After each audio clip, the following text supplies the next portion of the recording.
Assalamualaikum warahmatullahi wabarakatuh.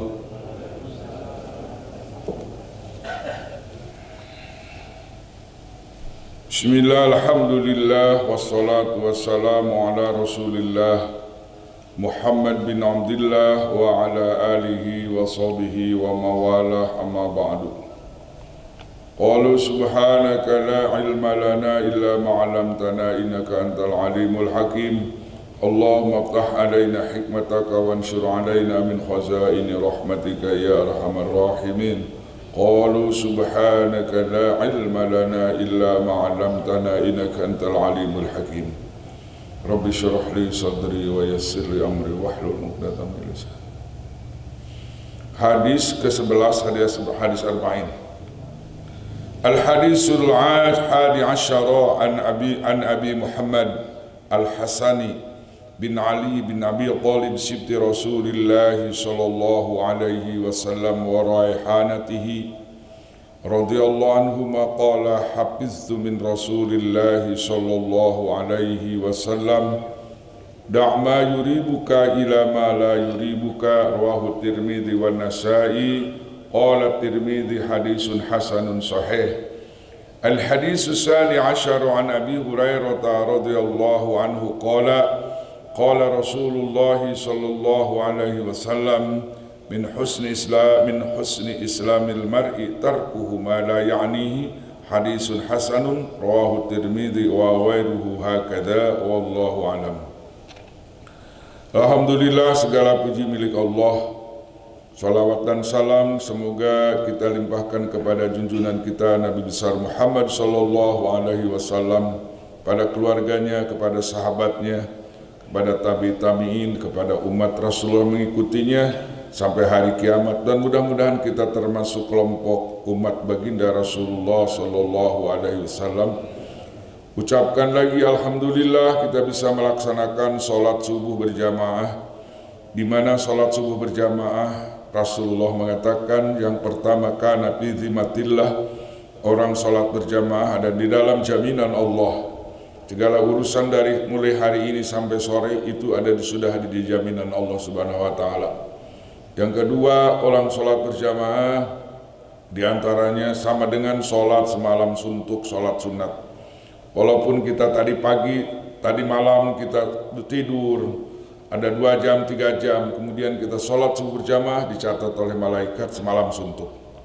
Orang yang 2 rakaat fajar lebih utama daripada dunia dan isinya. Dengan tadi malam ada sholatul lail, walaupun 2 rakaat tetap mendapatkan asa ayyab'asaka rabbuka maqaman mahmuda.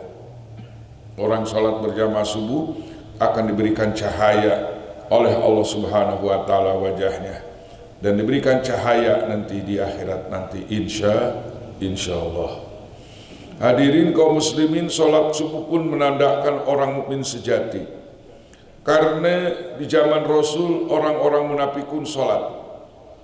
Orang-orang munafik pun sholat.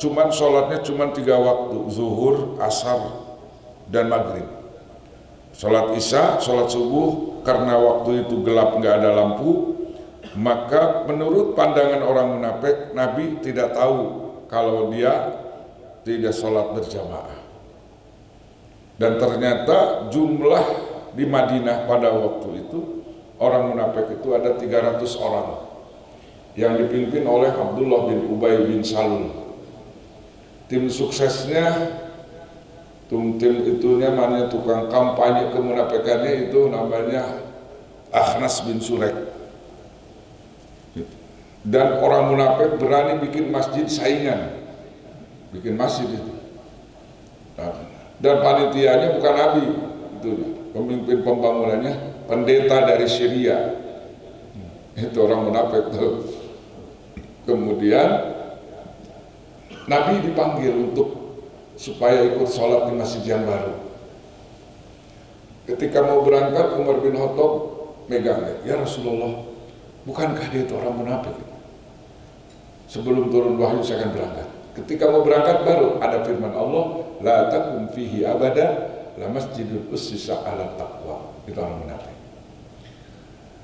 Kemudian satu sahabat Nabi yang dibuka rahasia. Satu sahabat Nabi namanya Huzaifah. Sayyidina Huzaifah ini satu-satunya rahasia Nabi, sahibu sirri Rasulillah. Ya, Huzaifah, tahu nggak kamu? Jumlah munafik ini ada, kamu tahu jumlahnya ada 300, ini tanda-tandanya. Dan para sahabat tahu bahwa Huzaifah itu rahasia, dokumen. Akhirnya Umar bin Khattab datang. Wahai Huzaifah, saya akan tanya, Umar ini termasuk munafik enggak?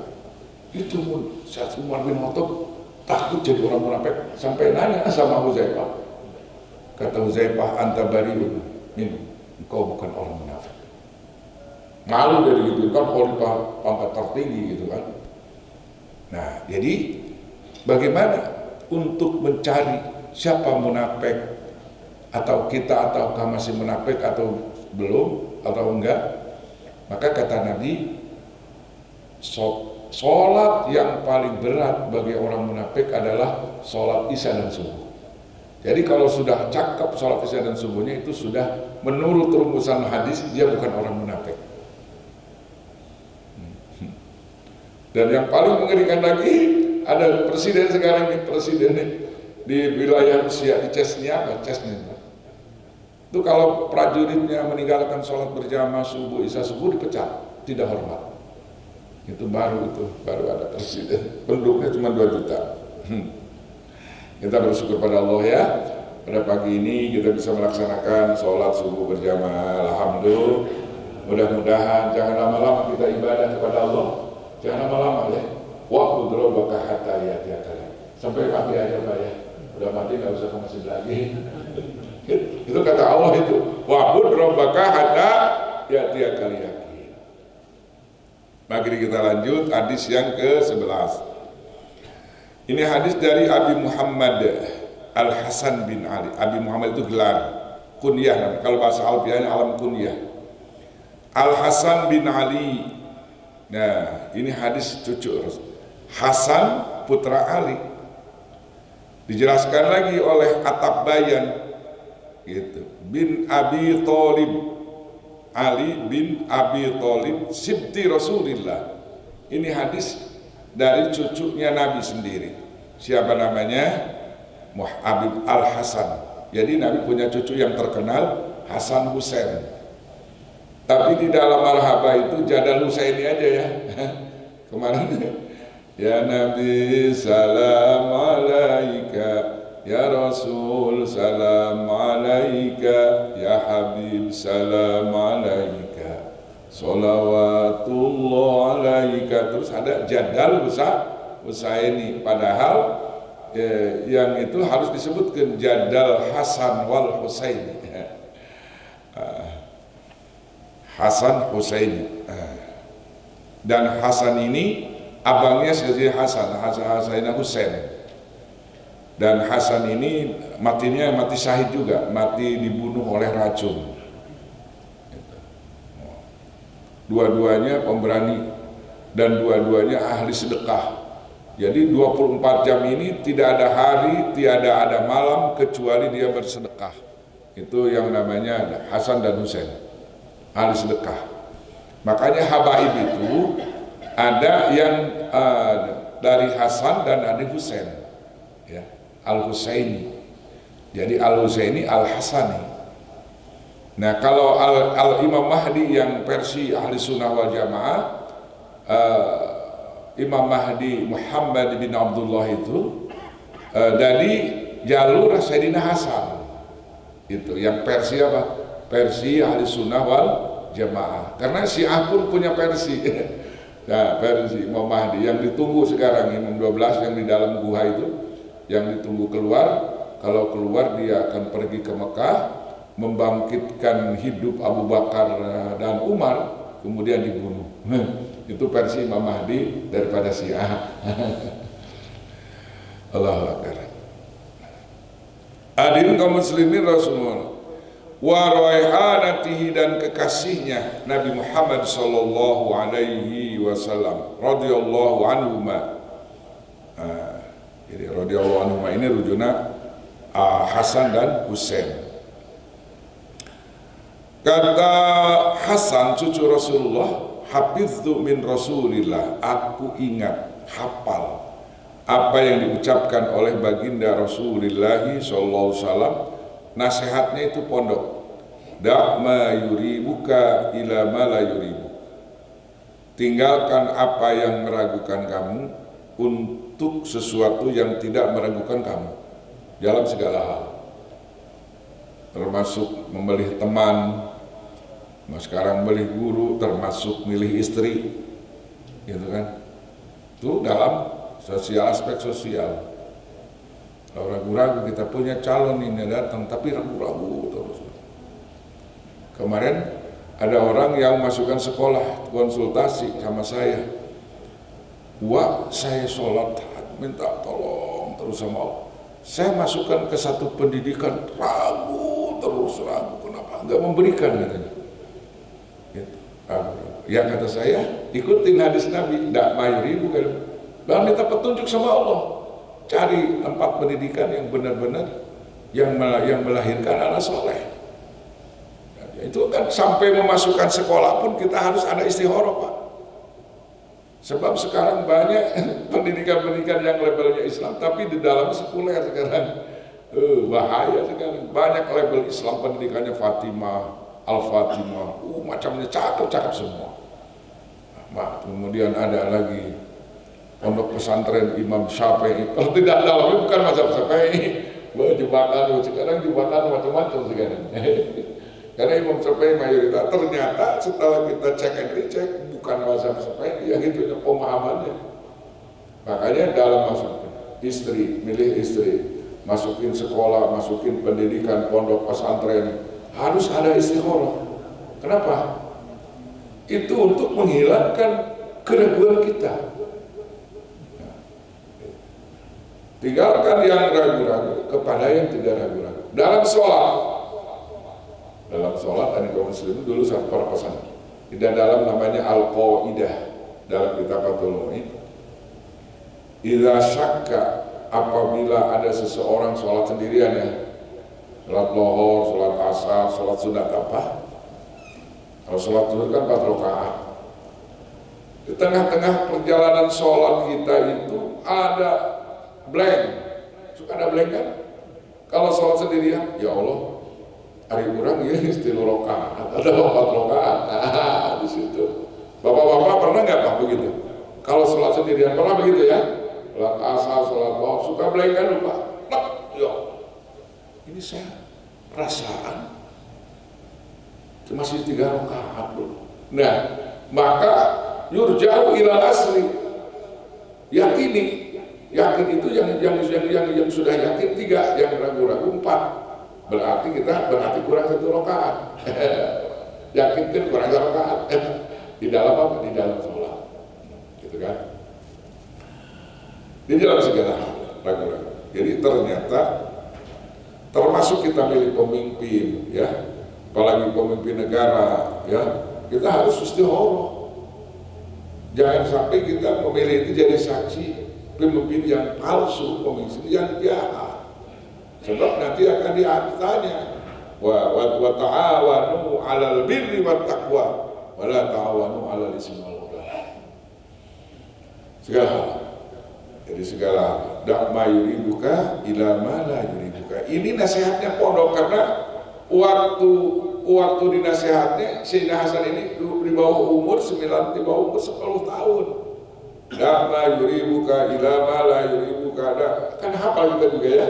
Dama yuribuka ila ma la yuribuka, itu waktu sanawiyah saya disuruh dihafal ini hadis ini. Tinggalkan apa-apa yang meragukan kamu, gitu kan? Untuk apa namanya? Untuk mendapatkan yang tidak ragu-ragu. Itu hadirin kaum muslimin. Jadi subhanallah, ada pelajaran dari hadis ini, ada 5 perkara ya. Yang pertama, kita meninggalkan syubhat. Syubhat itu yang nggak jelas gitu, nggak jelas syubhat. Makanan, minuman itu masih yang syubhat itu jangan dimakan. Ngambil yang halal. Jadi kalau dalam makanan ini seperti dalam sekarang pencitan, Waktu saya ke daerah ke pasar pagi-pagi mau makan bersama habis dari Haji Kro, ada orang pakai celana pendek mencit ayam nanti bari nanggung gitu kan, itu sorangan. Wala takulu mimma lam yuzkur ismullah, jangan kau makan sembelihan yang tidak pakai asma Allah. Saya di situ baru tahu, nggak mau saya belanja yang nggak jelas sembelihannya. Tinggalkan itu. Kalau ada makanan kambing, makanan ayam, ini aja Bismillah, nggak ada belinya. Apalagi dulu kan pernah tertangkap ada orang bawa ayam 1 truk, gitu kan, ada yang mati, disembelih aja yang mati juga, ketahuan. Yang mati juga disembelih, baru udah jadi pakai, masa disembelih. Nah, maka harus hati-hati. Ternyata dalam pemeriksaan hasil pemeriksaan dari Jepang, dari Singapura, perbedaan hewan yang dipotong dengan baca basmalah dan hewan yang tidak dipotong secara syariat Islam jauh beda, cepat bau. Kalau potong ayam yang nggak syariat itu cepat bau, nah, giginya juga nggak enak. Itu ada sudah dicek dalam makanan itu, dalam makanan ada ayam, kambing. Kalau orang yang warongi itu nggak mau makan di restoran, nggak mau daging ayam, daging itu. Kenapa? Meragukan. Apakah dia baca bismillah atau tidak, motong ayam, motong kambingnya. Tinggalkan. Makanya kemarin malam Pak Kiai katanya, saya menyumbang makanan sama tamu, ada jam. Saya bilang ikannya ikan ya, lauknya jangan yang bernyawa, kata saya. Jangan ayam, jangan kambing, ikan laut aja. Ikan laut aja, kirim ikan laut, ikan kembung. Sebab itu walaupun tidak disembelih halal, gitu. Jangan sampai ragu ya. Hadirin kaum muslimin, yang kedua, keluar dari ikhtilaf ulama. Lebih utama karena hal tersebut lebih terhindar dari perbuatan syubhat, khususnya jika di antara perbedaan mereka itu tidak ada yang dapat dikuatkan. Sekarang kan yang zaman dulu, zaman Belanda itu kiai berantem. Masalah usoli, nah, masalah kunut, masalah tahlilan, masalah muludan, masalah rajaban. Itu sekarang muncul lagi, apalagi sekarang di medsos. Gila bener. Terus masalah ayat mutasyabihat, ayat takwil dan ayat tafwid diumbangkan. Akhirnya kan masyarakat bingung mana yang benar ini. Padahal itu jangan, kalau masalah ikhtilaf itu jangan dimunculkan. Yang kasihan sama orang awam, mana yang benar ini. Terus nanti kalau bulan Ramadan nanti ramai masalah 11 nih, yang 23 nanti. Pasti lagi nih. Ramai lagi. Makanya ada masjid Jogokarian apa? Coba siapa yang ingin? Masjid Jogokarian. Itu cakep itu luar biasa itu. Untuk penanda tradisi Islamiyah. Jadi yang 11 rakaat silahkan ke depan. Nanti sudah 11 silahkan makan dulu. Yang 8 rakaat silahkan makan. Karena dia kan menunggu untuk witir gitu kan. Silahkan makan. Kasih makan itu. Sebentar lagi mau silaturahmi ke Sentul itu, DKM-nya. Lupa lagi namanya siapa? Jizri apa itu? Ada yang kenal nggak? Jizri. Itu cakep itu, untuk mempersatukan umat seakan-akan tidak ada masalah. Yang 8 silahkan istirahat makan dulu soalnya. Mau makan dulu. Nanti sudah mau yang 20 rakaat sudah selesai, witir, ikut witir, beres. Yang 11 pulang, yang baru 23 makan. Luar biasa. Cakep. Kenapa? Itu nggak usah diperdebatkan, walaupun sampai hari kiamat yang 11 23 nggak bakal sapu. Malu nanti di akhirat. Kenapa mau berantem masalah 11 sama 23? Malu itu dipertanyakan itu. Inna sam'a wal basara wal fuada kullu ulaika kana anhu mas'ula. Masalah. Gitu. Makanya kalau di dalam usaha dakwah ini tidak boleh berbicara tentang ikhtilaf, karena antara mazhab Syafi'i, mazhab Maliki ada perbedaan dalam fikih, dalam tauhid sama. Gitu. Kalau fikih beda. Kalau Imam Malik, Allahu Akbar, Alhamdulillahi Rabbil Alamin, Ar-Rahmanir Rahim, Maliki Yaumiddin, kadang-kadang Maliki Yaumiddin, Iyyaka na'budu wa iyyaka nasta'in. Ihdinas siratal mustaqim, siratal ladzina an'amta 'alaihim. Ayat ke-6 Imam Malik itu. Karena ayat ke-7 ghairil maghdubi 'alaihim waladdallin. Amin. Nah, kemudian Imam Hanafi juga yang saya tahu enggak baca bismillah. Langsung aja Alhamdulillahi Rabbil Alamin. Nah, tapi kalau Imam Ahmad nyari yang ini, solusi yang ketiga, nggak apa-apa baca bismillah sunat, tapi jangan keras-keras katanya.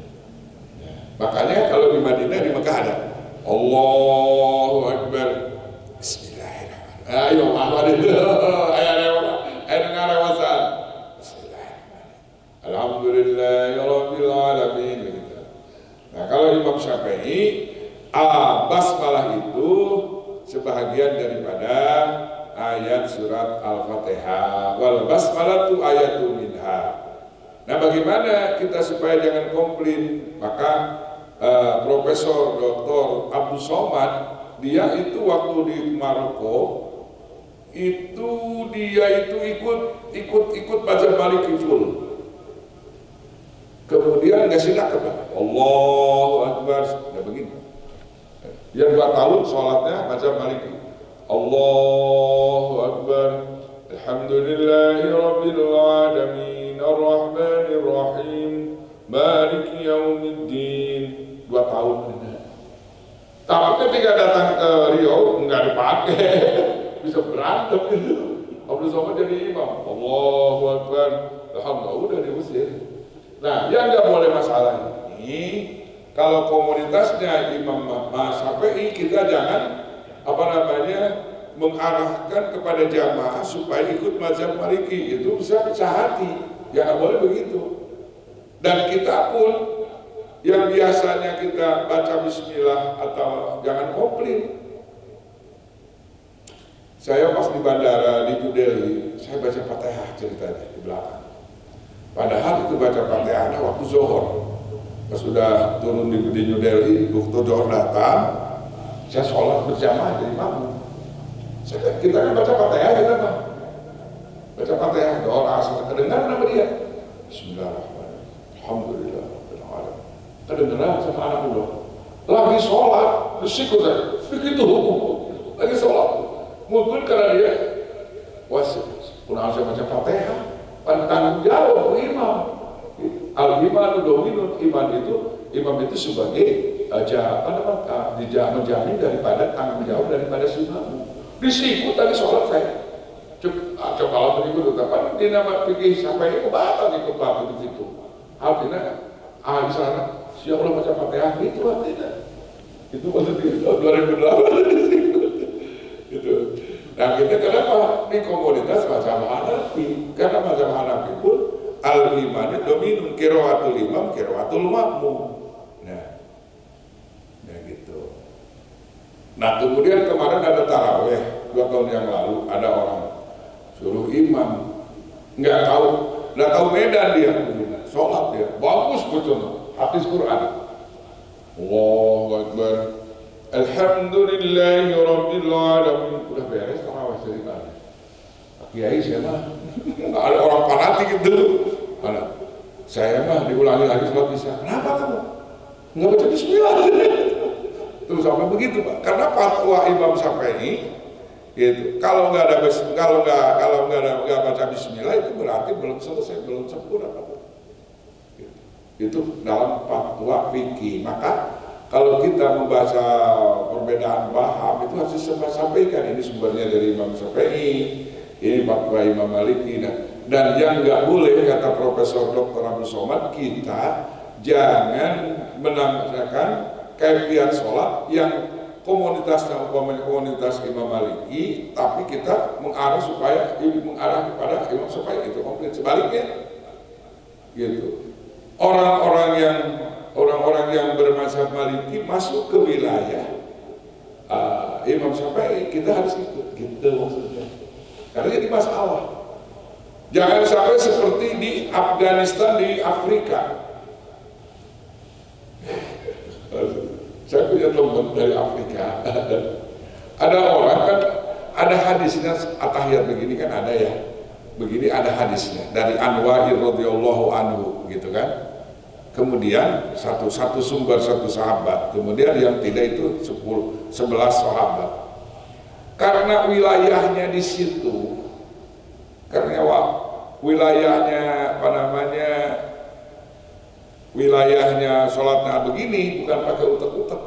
Nah, itu kalau di Afghanistan itu bawa gunting Pak, curugnya digunting kak gitu. Gila.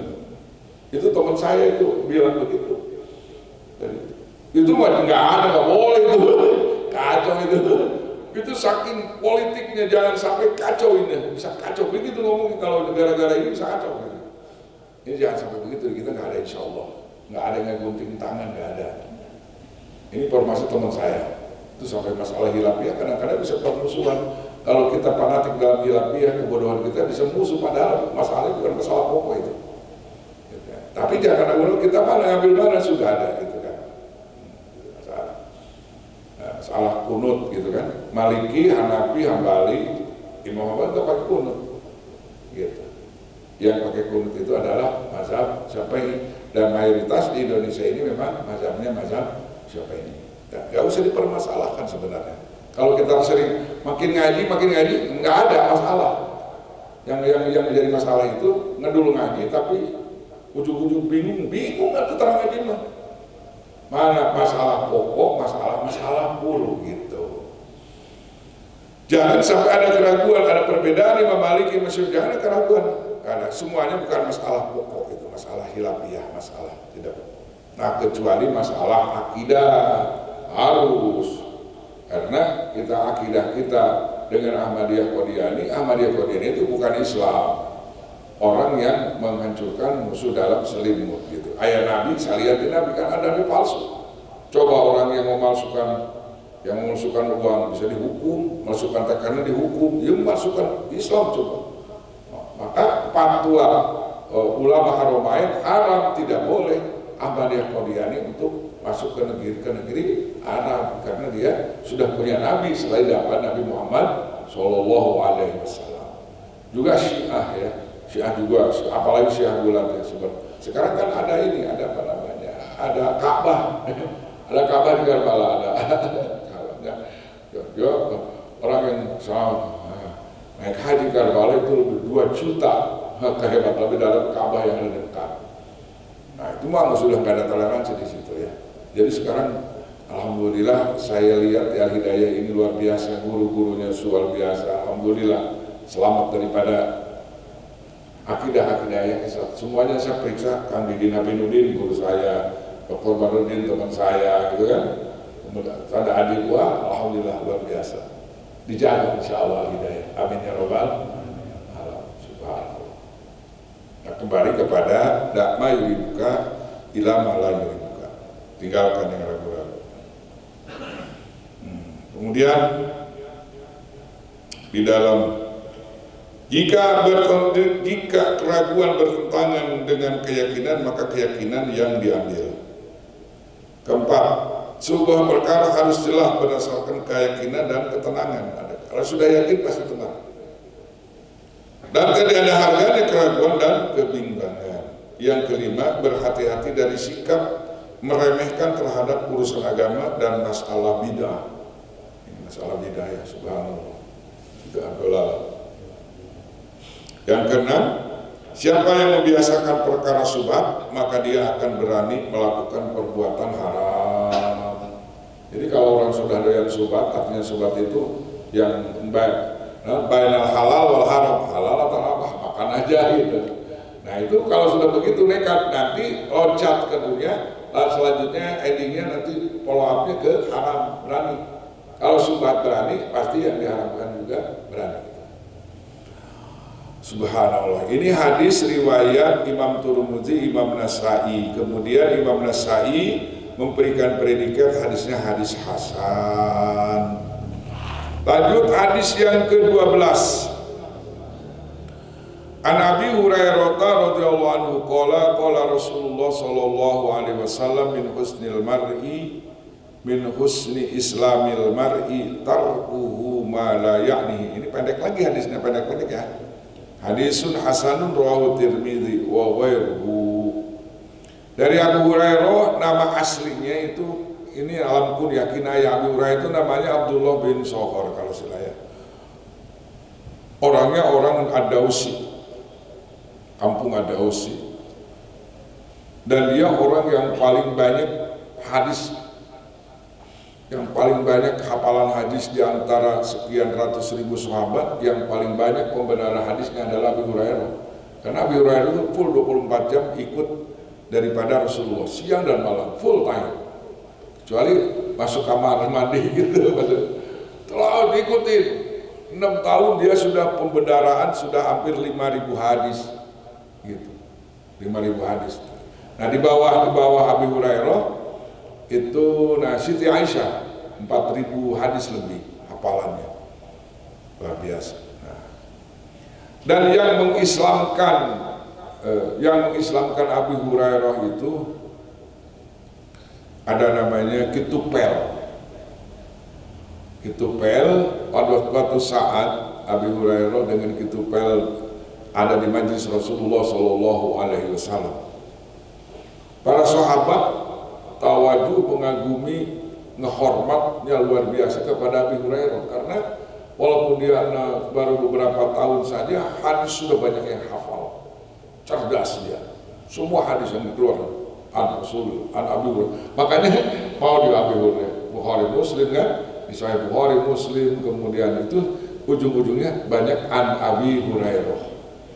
Kalau Abu Bakar cuma 100 hadis, an Abi Bakar radhiyallahu anhu cuma 100 hadis yang dikeluarkan riwayat Abu Bakar. Itu dalam riwayat Hayatus Sahabat. Nah, Abu Hurairah ini gelar daripada Rasulullah SAW karena penyayang binatang kucing gitu ya. Makanya sampai kalau sekarang katanya dibongkar ada mesin kucing. Bapak-bapak udah dulu ya, yang udah dulu itu sebelum itu namanya Masjid Kucing. Abu Hurairah itu Masjid Kucing, tapi katanya sekarang dibongkar jadi wilayah Masjidil Haram sekarang itu. Nah, para sahabat dikejutkan oleh Rasulullah Shallallahu Alaihi Wasallam. Kata Rasulullah, wahai sahabatku, yang pertama masuk antara Kitupel dengan Abi Hurairah itu yang lebih dulu Kitupel katanya. Sahabat kaget, kok bisa? Kata Rasulullah, ini yang mengislamkan Abu Hurairah Kitupel datang ke Ad-Dausi 1 tahun dakwah. Apa orang kepada Rasulullah, ya Rasul, kampung Daus nggak ada yang beriman, nggak ada yang syahadat. Kata Nabi, kembali lagi kamu dakwah, harus dapat taskilan kamu.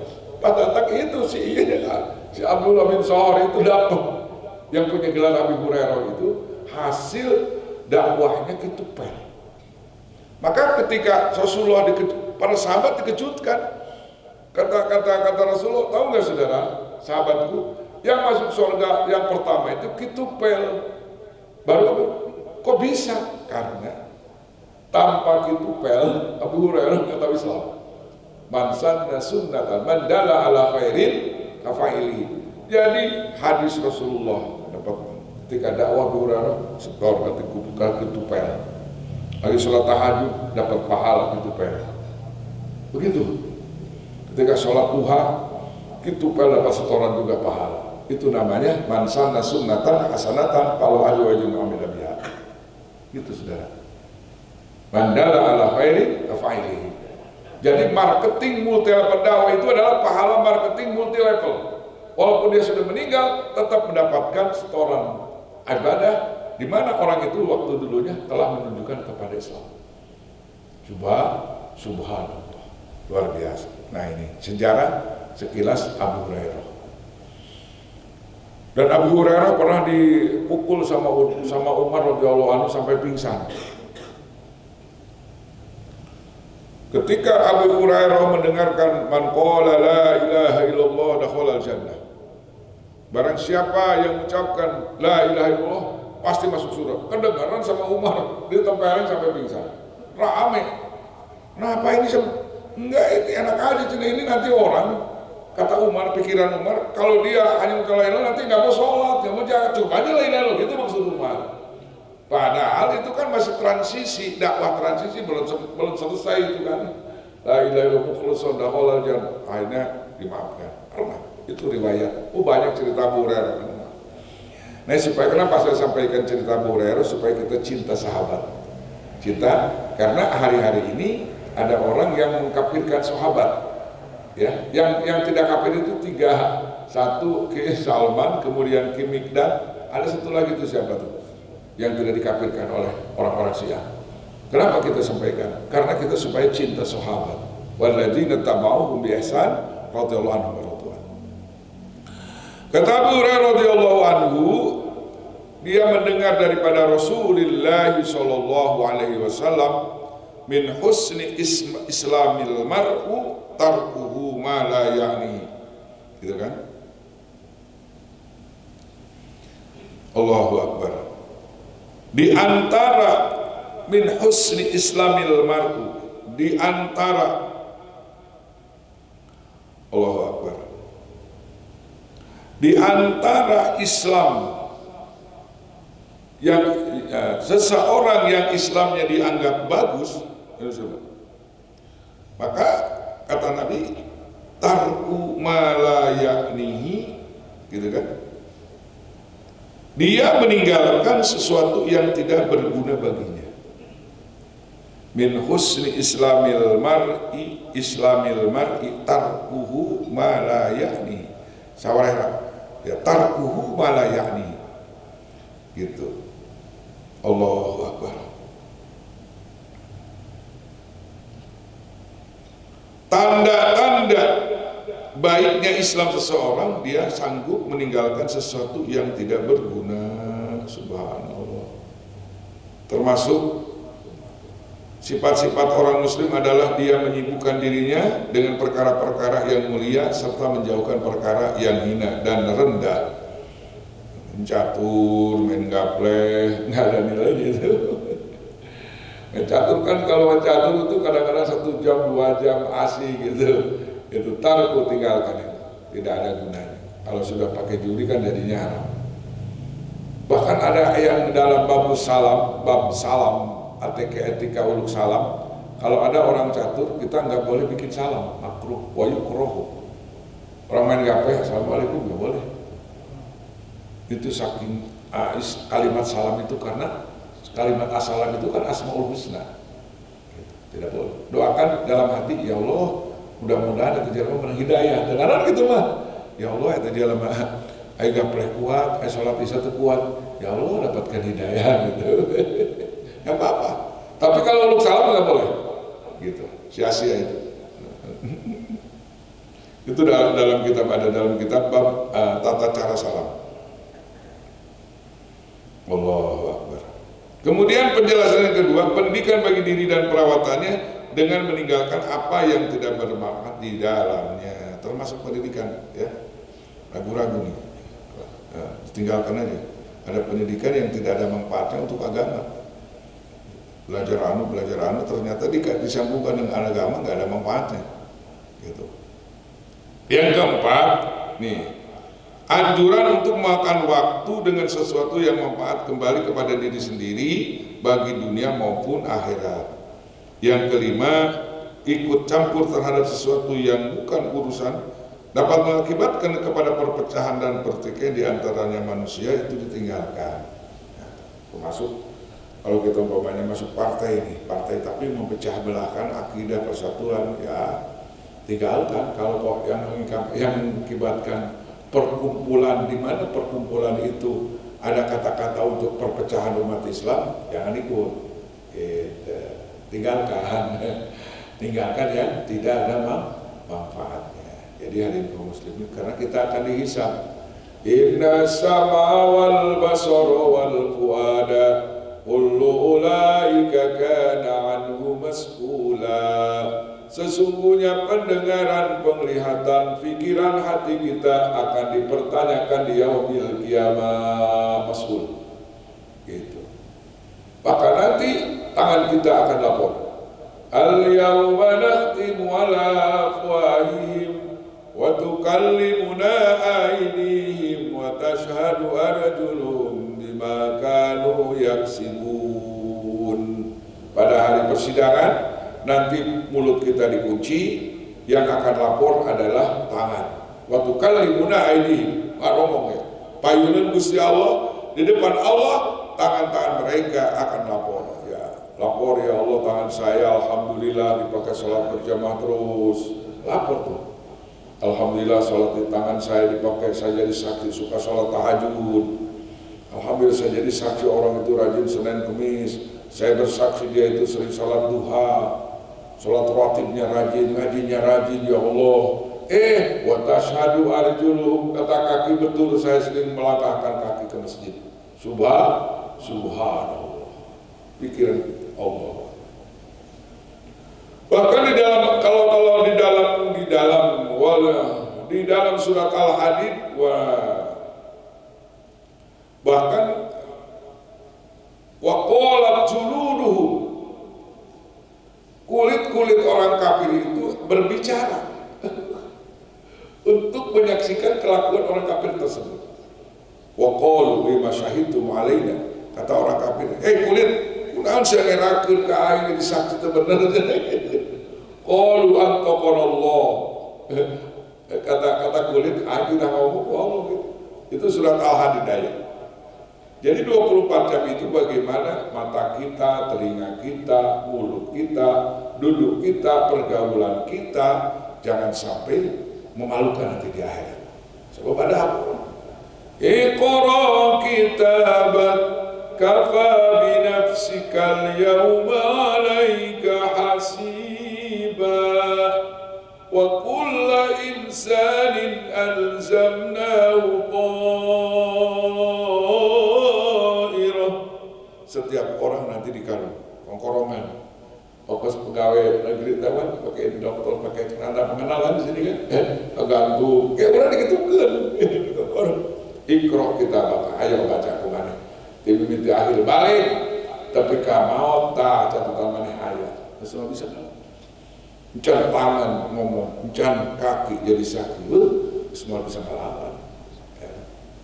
Maka di sini kata Nabi, min husni islamil mar'i tarkuhu ma la ya'ni.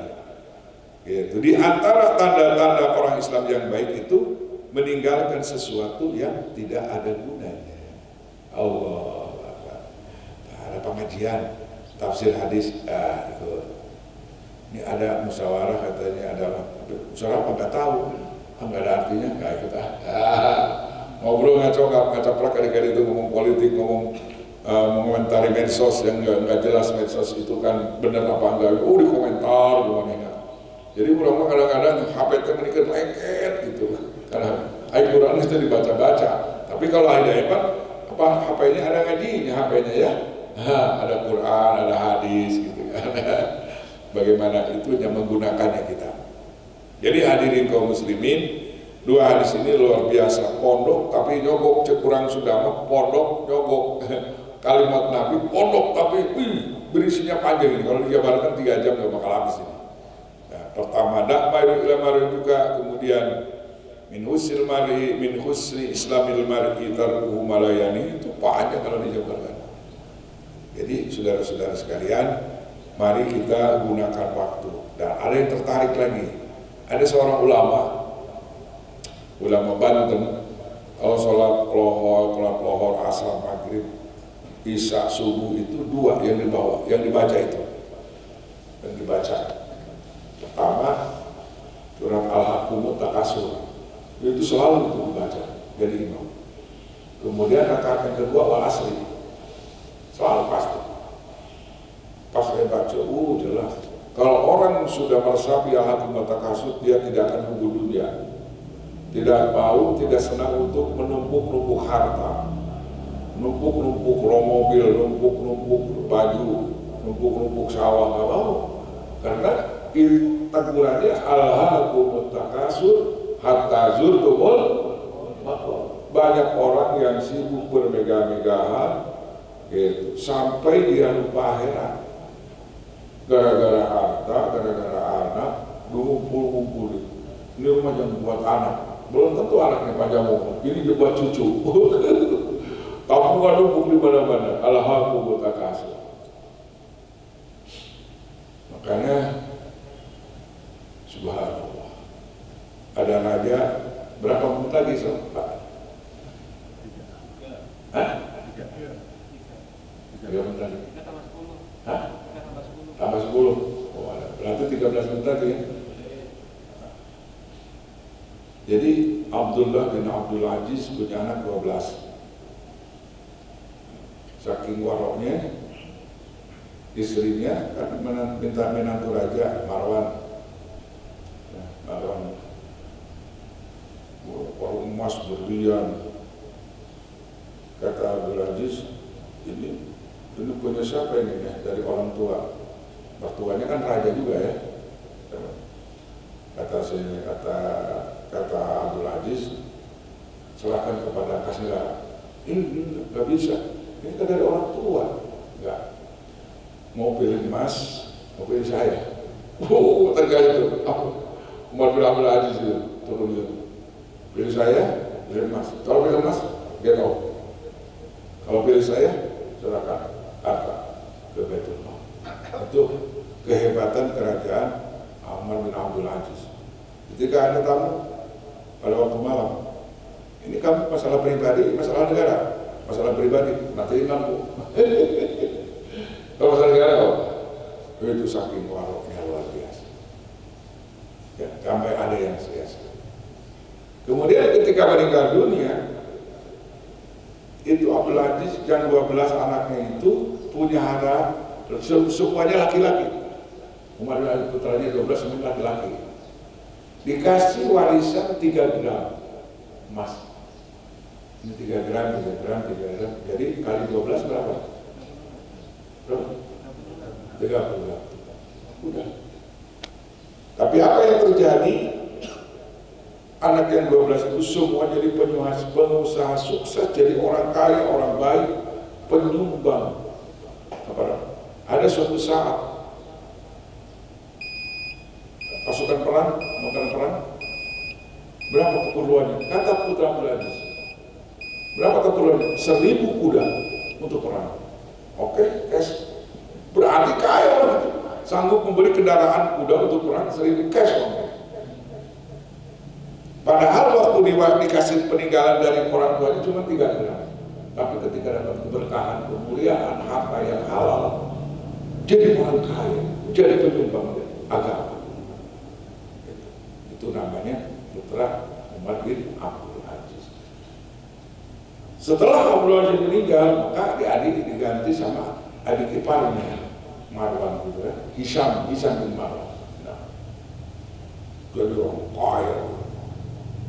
Waktu meninggal, dia punya anak 12 juga. Itu adik iparnya. Hisham itu punya, Jalal Hisham itu punya anak 12 lagi. Per orangnya dikasih 4 kintal emas per orang. 4 kintal berapa?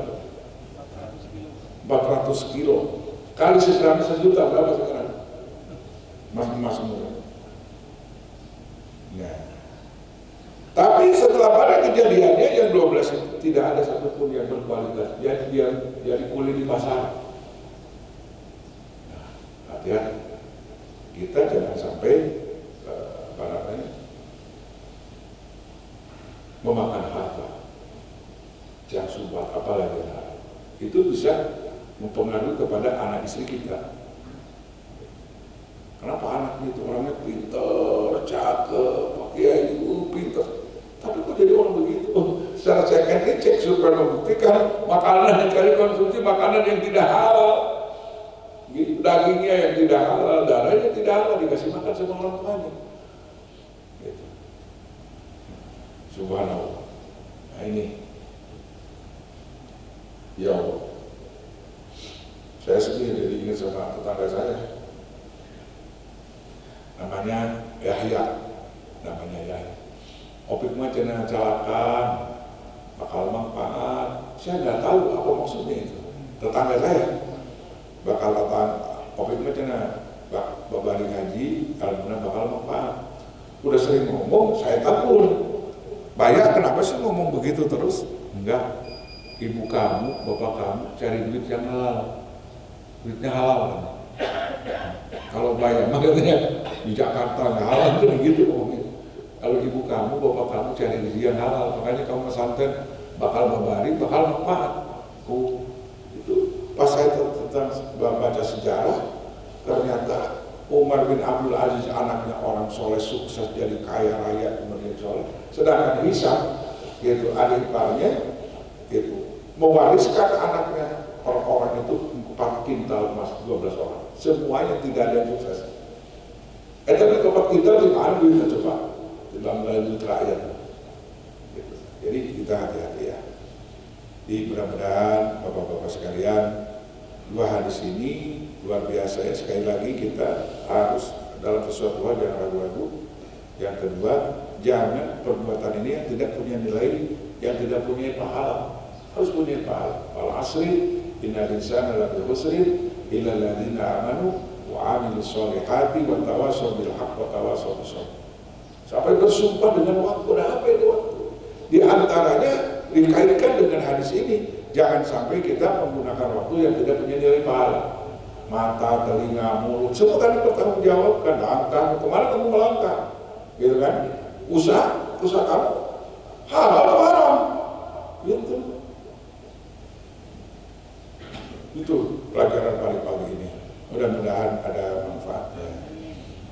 Allahumma salli ala Muhammadin fil awwalin wal akhirin wa barik wa sallim wa radhiyallahu ta'ala an kulli sahabati Rasulillah ajma'in. Bismillahirrahmanirrahim. Alhamdulillahirabbil alamin. Allahumma anfa'na bima 'allamtana wa 'allimna ma yanfa'una rabbana zidna ilman rabbana zidna ilman. Allahumma inna nas'aluka ilman nafi'an wa rizqan halalan barakatan thayyiban wa rizqan halalan barakatan warizqan halalan barakatan thayyiban wasi'an fid dunya wal akhirah. Allahumma inna nas'aluka ilman nafi'an wa rizqan halalan barakatan thayyiban wasi'an fid dunya wal akhirah. Allahumma inna nas'aluka ilman nafi'an wa rizqan halalan barakatan thayyiban wasi'an fid dunya wal akhirah. Allahumma inna nas'aluka husnal khatimah. Allahumma inna nas'aluka husnal khatimah. Allahumma inna nas'aluka husnal khatimah. Wa na'udzubika min syarril 'aqibah wa su'il khatimah. Allahumma ij'alna imanan bika wa tasdiqan bi kitabika wa wafa'an bi ahdika wa ittiba'an li sunnati nabika Muhammadin sallallahu alaihi wasallam. Allahumma arhamna bil Qur'an waj'alhu lana imaman wa nuran wa hudan wa rahmah. Allahumma zakkirna minhu ma nusina wa 'allimna minhu ma jahilna warzuqna tilawatahu ana al-atrafan waj'alhu hujjatan lana ya rabbal alamin. Ya Allah, Engkau telah tahu menyaksikan pada pagi ini kami bacakan hadis Rasul-Mu. Mudah-mudahan kami bisa mengamalkannya ya Allah. Bisa melakukannya apa diperintah oleh Rasul-Mu, kami bisa melaksanakan ya Allah. Dan apa yang dilarang oleh Rasul-Mu, kami pun bisa menjauhi ya Allah. Bihawlika wa quwwatika wa qudratika innaka ala kulli syai'in qadir. Allahumma arham tadarruhana wa amin khawfana wa taqabbal amalana. Wa asli ahwalana waj'al bi ta'atika istiqbalana wa ilal khairi ma'alana wa haqqi bi siyadati amalana wa khtim bi sa'adati ajalana. Hadza dhulluna zahirun baina yadayka wa haluna la yakhfa 'alaika. Amartana fatarokna wa nahaitana fartakabna wa la yas'auna ila buka fa'fu anna ya khairul ma'mul wa akramasul innaka afun ghafurur rahufur rahim. Wa akrimna ya ghani ya karim bi sa'adati wal karamah wal maghfirah kama akramta lazaquna as'adu min rasulillah. Tub alaina ya tawwabu ya hakim taubatan nasuha linakuna minal ladzina idza fa'alu fahishatan aw zalamu anfusahum dzakarullaha fastaghfiru lidzunubihim wa ma yaghfiru dzunuba illallah. Ya Allah, ampuni dosa kami, ibu bapak kami, guru-guru kami ya Allah. saudara-saudara kami, jamaah kami Al-Hidayah, semuanya dapat ampunan, mendapatkan kasih sayang, keberkahan. Dirikan keluarga kami yang sakinah, mawadah, warahmah, putra-putri kami soleh dan solehah, dzurriyyah thayyibah. Wafatkan kami dalam husnul khotimah. Ketika malakal menjemput kami, ya Allah, kami berikan kekuatan untuk mengucapkan kalimat la ilaha illallah.